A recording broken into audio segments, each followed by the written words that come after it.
more breaking update coming in. A major political shift is underway in the state of Bihar, with the state all set to get a new Samrat. The long-standing era of Nitish Kumar appears to be coming to an end, marking a significant turning point in the state's politics. We're learning in just some time. In fact, the new chief minister will be taking oath. Bihar is all set to witness a political shift with the formation of a new NDA government led by Bharatiya Janata Party, as Samrat Chaudhary prepares to be sworn in as the state's 24th chief minister in just some time. Those are the visuals on your screen, in fact, of the leaders arriving there at Lok Bhavan. Several senior NDA leaders are all set to attend this ceremony, including BJP National President Nitin Nabin, senior BJP leader, Union Minister JP Nadda, and Union Minister Chirag Paswan, Jitin Ram Manjhi as well. But as far as Samrat Chaudhary is concerned, the swearing in will see Bihar getting the first BJP chief minister. The development follows the resignation of JDU President Nitish Kumar, who stepped down from the post on Tuesday after being sworn in as the Rajya Sabha member. Now, this is quite important, and those are the visuals that you can see on the screen coming in from Bihar. Samrat Chaudhary has been chosen as Bihar's next chief minister after Nitish Kumar stepped down to move to Rajya Sabha. His elevation marks a landmark political transition in the state of Bihar, as he will be the first BJP leader to assume the top post in the state, where Nitish Kumar remained the dominant face of governance for more than 2 decades. Chaudhary on Tuesday was elected as the leader of BJP Legislative Party in Bihar, paving the way for his elevation. At the age of 57, he has risen through Bihar's political ranks and is regarded as one of the strongest organizational figures in the state. He currently holds the home portfolio and has played a crucial role in the NDA government, often representing the Bharatiya Janata Party alongside Nitish Kumar at critical points as well. But important visuals coming in from Bihar. A major political shift is underway in the state. Let me, in fact, go across to my colleague Ravi Kant, who's been tracking all the details from there. काफी मुख्य moment है ये रवि, हमें दिख रहा है कि काफी लीडर्स आने लग गए हैं लोक भवन में. कुछ ही टाइम में ओथ टेकिंग सेरेमनी होगी. कितना क्रूशियल है ये?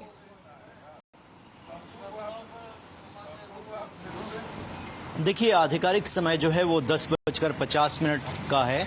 लोक भवन की तरफ से ये समय दिया गया. भारतीय जनता पार्टी, जेडीयू और अलायंस के जो सभी बड़े नेता हैं वो लोक भवन पहुंच चुके हैं. इस वक्त मैं नितिन नवीन के आवास पर था. यहीं से जेपी नड्डा, शिवराज सिंह चौहान, बीएल संतोष और तमाम बड़े नेता जो है कैबिनेट में थे, नीतीश कैबिनेट में, वो यहाँ पर आए हुए थे और सभी एक साथ जो है वो लोक भवन पहुंचे हैं. बीजेपी ने इस फंक्शन को, चूंकि ये एनडीए का ही फंक्शन है, बहुत लो प्रोफाइल रखा है.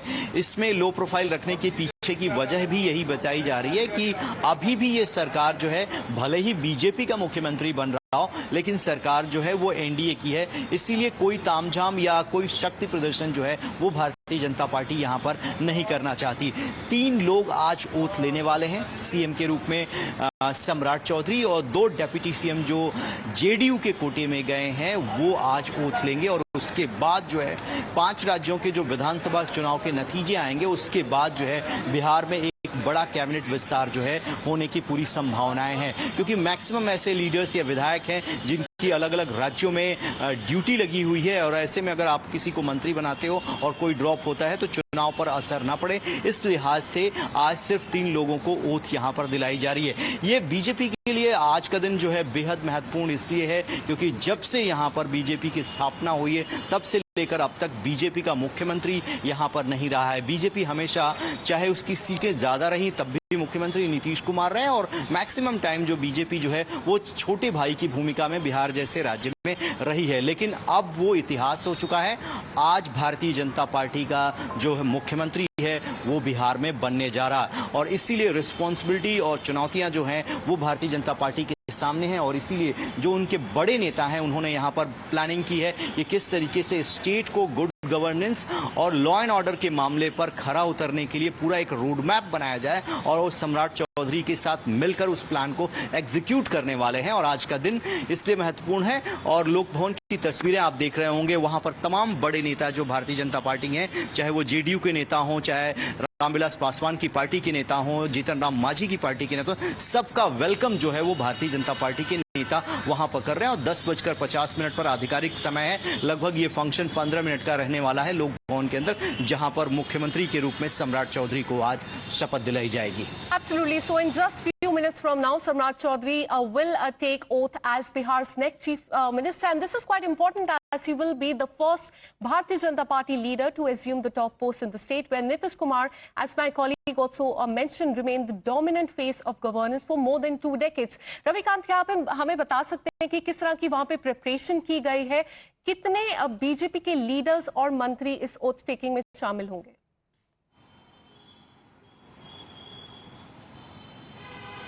देखिए, ओथ टेकिंग सेरेमनी में सिर्फ 3 लोग आज ओथ लेने वाले हैं। चीफ मिनिस्टर के रूप में सम्राट चौधरी और 2 डेप्यूटी सीएम जो है वो जेडीयू कोटे के हैं। विजेंद्र यादव, उनको डेप्यूटी चीफ मिनिस्टर बनाया जा रहा है, और विजय चौधरी जो है वो जेडीयू कोटे से यहाँ पर डेप्यूटी सीएम बनेंगे। इसके साथ ही अगर आपने भारतीय जनता पार्टी के नेताओं के बारे में सवाल पूछा, तो केंद्र की तरफ से ऑब्जर्वर के रूप में शिवराज सिंह चौहान यहाँ पर आए हुए थे। पूर्व राष्ट्रीय अध्यक्ष जेपी नड्डा तमिलनाडु से सीधे यहाँ नितिन नवीन के आवास पर आए थे, और इसके साथ ही स्वयं नितिन नवीन, जो कि भारतीय जनता पार्टी के राष्ट्रीय अध्यक्ष हैं, वो बिहार में मौजूद थे। और बिहार कोटे के जो कैबिनेट मंत्री हैं और तमाम बड़े नेता जो उपलब्ध थे, जिनकी ड्यूटियां लगी हुई हैं अलग अलग राज्यों में, वो नहीं आए हैं, लेकिन सारे के सारे नेता आपको तस्वीरों में दिखाई दे रहे होंगे। और हमने पूछा भी कि बिहार में पहली बार भारतीय जनता पार्टी का मुख्यमंत्री बन रहा है, तो वेलकम ग्रैंड होना चाहिए। आपने इस ओथ टेकिंग सेरेमनी को बहुत लो प्रोफाइल रखा, तो उसके पीछे की वजह भी जो है वो भारतीय जनता पार्टी के नेताओं के द्वारा बताई जा रही है कि ये एक शक्ति प्रदर्शन का मौका नहीं है। सिर्फ सरकार जो है वो एनडीए की ही है। अब तक जो मुख्यमंत्री होता था वो जेडीयू कोटे से होता था, लेकिन अब मुख्यमंत्री भारतीय जनता पार्टी के कोटे से है, लेकिन सरकार एनडीए की है। और नीतीश कुमार के गाइडेंस और उनके मार्गदर्शन में ही ये सरकार भी काम करेगी। इसीलिए फंक्शन को बहुत सिंपल और बहुत लो रखा गया है, और तमाम बड़े नेता जो है भारतीय जनता पार्टी के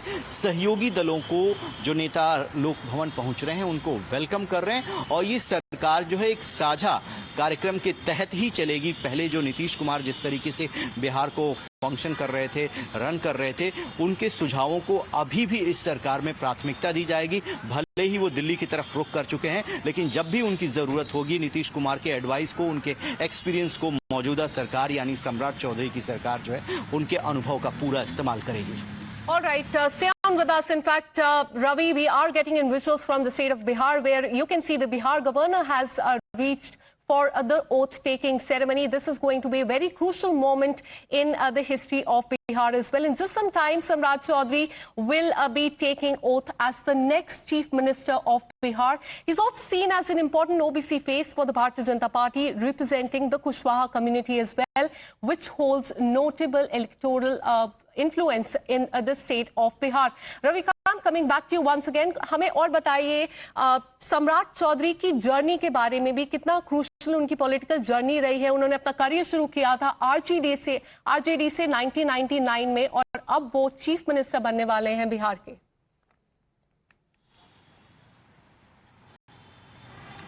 देखिए, अगर हम सम्राट चौधरी के पॉलिटिकल करियर को देखते हैं, तो उनको भारतीय जनता पार्टी में आए हुए भले ही 10 साल हुए, लेकिन इन 10 सालों में नीतीश कुमार के साथ गठबंधन टूटा, ऑपोजिशन में रहे, और उसके बाद प्रदेश के स्टेट यूनिट का उनको इंचार्ज बनाया गया, यानी प्रदेश की संगठन की कमान उनको सौंपी गई। और हर मौके पर सम्राट चौधरी ने यह साबित किया कि केंद्रीय नेतृत्व ने जो उनको जिम्मेदारी सौंपी है, वो जिम्मेदारी वो पूरी बखूबी निभाए हैं। अब जब हाल में चुनाव हुए बिहार में नीतीश कुमार की अगुवाई में और सरकार बनती है, और उस दौरान 20 सालों में जो गृह मंत्रालय रहा है, वो मैक्सिमम टाइम जो मुख्यमंत्री हैं नीतीश कुमार, उनके पास रहा है। लेकिन पहली बार ऐसा हुआ था कि सम्राट चौधरी को बिहार का गृह मंत्रालय दिया गया, और ये एक इंडिकेशन था कि सम्राट चौधरी का जो कद है वो भारतीय जनता पार्टी और एनडीए में किस तरीके से बढ़ रहा है। और बिहार की तुलना हम दिल्ली, हरियाणा, राजस्थान जैसे